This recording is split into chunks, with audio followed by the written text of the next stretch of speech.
آپ قبر میں کئی ہزار سال تک کیا کریں گے؟ کیا آپ نے کبھی اس متعلق سوچا ہے؟ میں آپ کو ایک طریقہ بتاتا ہوں جو میرے ساتھ بہت کرامت ثابت ہوا اور جس سے میں اپنی عبادت پر زیادہ توجہ مرکوز کرنے لگا ہوں۔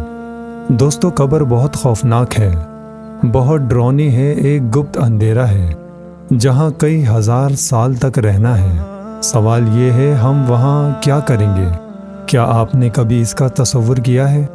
دوستو، جب ہم مر جائیں گے ہمارے پاس ایک خالی بالکل تاریک قبر ہوگی۔ اس قبر کو سامان کی ضرورت ہوگی، لہٰذا استغفار کو تصور کریں جیسے آپ اپنی قبر کی طرف بھیج رہے ہوں تاکہ وہ وہاں آپ کا انتظار کرے اور قبر کو مکمل فرنیچر دینے کا عمل شروع کیا جائے۔ اللہ کی قسم، میں مذاق نہیں کر رہا۔ قبر کے ایک کونے کو 1000 تسبیحات سے بھر دیا جائے۔ یہاں آپ کے سر کے قریب کم از کم 300 ختم قرآن پاک ہوں۔